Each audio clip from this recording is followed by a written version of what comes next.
ମାଟି question and ଆନ୍ସାର। 1 ନମ୍ବରଟି କହିଛି ଆସ ଉତ୍ତର ଖୋଜି ଲେଖିବା। କ ନମ୍ବରଟି କହିଛି ମାଟିର ଛାତିକି ଚିରିଦେଲେ କ'ଣ କ'ଣ ମିଳେ? ଆନ୍ସାର, ମାଟିର ଛାତିକି ଚିରିଦେଲେ ଯୁଗ ଯୁଗର ଇତିହାସ ମିଳେ। ଖ ନମ୍ବରଟି କହିଛି ମାଟି ଆମକୁ କ'ଣ କ'ଣ ଦେଇଛି ବୋଲି କବିତାରେ ଅଛି?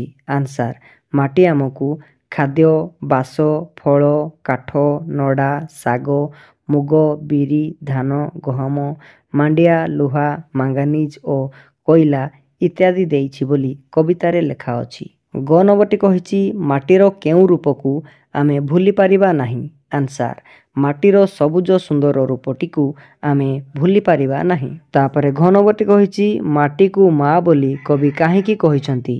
ଆନ୍ସାର, ସ୍ନେହମୟୀ ମା ଯେଭଳି ସନ୍ତାନ ଚାହୁଁଥିବା ଜିନିଷକୁ ଦାନ କରି ତାର କାମନା ପୂରଣ କରିଥାଏ, ସେହିଭଳି ମାଟି ଆମର ସବୁ ଚାହୁଁଥିବା ଜିନିଷକୁ ଦେଉଥିବାରୁ କବି ମାଟିକୁ ସ୍ନେହମୟୀ ମା ବୋଲି କହିଛନ୍ତି। ତାପରେ ଅ ନମ୍ବରଟି କହିଛି ମାଟିକୁ ଆମେ ସ୍ନେହମୟୀ ବୋଲି କାହିଁକି କହିବା? ଆନ୍ସାର, ସନ୍ତାନ ପ୍ରତି ମା ମନରେ ଅତୁଟ ସ୍ନେହ ଭାବ ଥାଏ।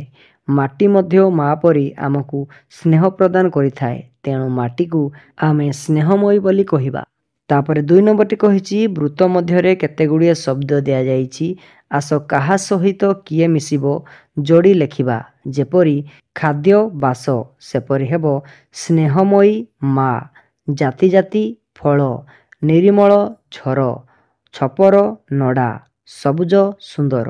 ତାପରେ 3 ନମ୍ବରଟି କହିଛି ତଳେ ଦିଆଯାଇଥିବା ବାକ୍ୟ ଗୁଡ଼ିକ ପଠିତ କବିତାର କେଉଁ କେଉଁ ଧାଡ଼ିର ଅର୍ଥ ବୁଝାଉଛି, ଆସ ସେ ଧାଡ଼ି ଗୁଡ଼ିକୁ ବାଛି ଲେଖିବା। ଦେଇଛି ଏଠାରେ ଛୋଟ ପିଲା ସମୟରୁ ଆମକୁ ଖାଦ୍ୟ ଦେଇ ସେ ପାଳିଛି। ଆନ୍ସାର ହେବ ପିଲାଟି ବେଳରୁ ପାଳିଛି ଆମକୁ ସୁଖରେ ଆହାର ଦେଇ। ତାପରେ ଦେଇଛି ତାର ସବୁଜ ସୁନ୍ଦର ରୂପଟିକୁ କେହି ଭୁଲି ପାରିବ ନାହିଁ। ଆନ୍ସାର ହେବ ସବୁଜ ସୁନ୍ଦର ରୂପଟିକୁ ତାର କିଏ ବା ଭୁଲିଛି କାହିଁ? ତାପରେ ଦେଇଛି ତାର ମାଟିକୁ ଖୋଳିଦେଲେ ଅତି ନିର୍ମଳ ଝର ଝରିପଡ଼େ। ଆନ୍ସାର ହେବ କେତେ ନିରିମଳ ଝର ଫିଟି ପଡ଼େ ତାଡ଼ି ଦେଲେ ଟିକେ ମାଟି। ତାପରେ ଦେଇଛି ଯିଏ ଯେତେବେଳେ ଯାହା ଖୋଜେ ମାଟି ମା ତାକୁ ତାହା ଯାଚି ଦେଇଥାଏ। ଆନ୍ସାର ହେବ ଯାହା ଯେତେବେଳେ ଯିଏ ଖୋଜିଥାଏ ତାହାକୁ ସେ ଯାଚି ଦିଏ। ତାପରେ 4 ନମ୍ବରଟି କହିଛି କବିତାରେ କବି ମାଟିକୁ ସ୍ନେହମୟୀ ମା କହିଛନ୍ତି। ନିମ୍ନଲିଖିତ ଉକ୍ତିଗୁଡ଼ିକ ମଧ୍ୟରୁ କେଉଁଟି ତାହା ସୂଚାଉଛି ତାହାର ଡାହାଣ ପଟେ ଠିକ୍ ଚିହ୍ନ ଦେବା। ଏଠାରେ 6 ନମ୍ବରଟି ସୂଚାଉଛି ପିଲାଟି ବେଳରୁ ଆହାର ଦେଇ ସୁଖରେ ପାଳିଛି। ଏହି ଉକ୍ତିର ଡାହାଣ ପଟେ ଆମେ ଠିକ୍ ଚିହ୍ନ ଦେବା। ତାପରେ 5 ନମ୍ବରଟି କହିଛି କବିତାରେ ଯେଉଁ ଅଂଶଟି ଆମକୁ ଭଲ ଲାଗୁଛି ତାକୁ ଆବୃତ୍ତି କରିବା ଏବଂ କାହିଁକି ଭଲ ଲାଗୁଛି ସେ ବିଷୟରେ 2 ଧାଡ଼ି ଲେଖିବା।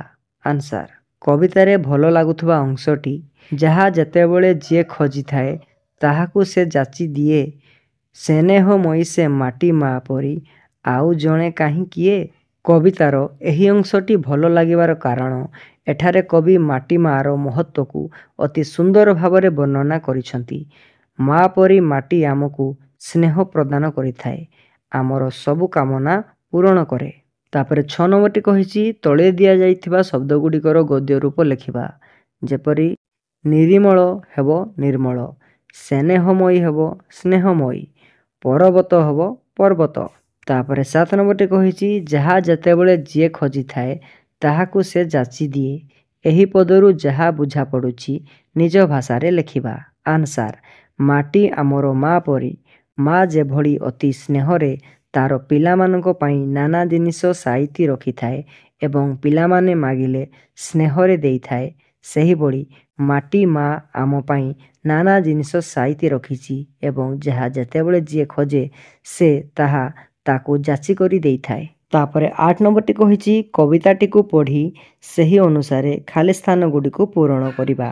କ ନମ୍ବରଟି ହେବ ଗଛରେ ରହିଛି ଜାତି ଜାତି ଫଳ, ଏଠି ସେଠି ସବୁ ଠେଇଁ। ଖ ନମ୍ବରଟି ହେବ କାଠ ତ ଦେଇଛି ଘର କରିବାକୁ, ଛପର ପାଇଁ କି ନଡ଼ା। ଗ ନମ୍ବରଟି ହେବ ଲୁହା, ମାଙ୍ଗାନିଜ, ପେଟ୍ରୋଲ, କୋଇଲା ସବୁ ଏଇଠି ମାଟି ତଳେ। ଯଦି ଭିଡ଼ିଓଟି ଭଲ ଲାଗିଛି ତେବେ ମୋ ଚ୍ୟାନେଲକୁ ସବସ୍କ୍ରାଇବ୍ କରିବା ପାଇଁ ଜମାରୁ ବି ଭୁଲିବେ ନାହିଁ। Thank you for watching.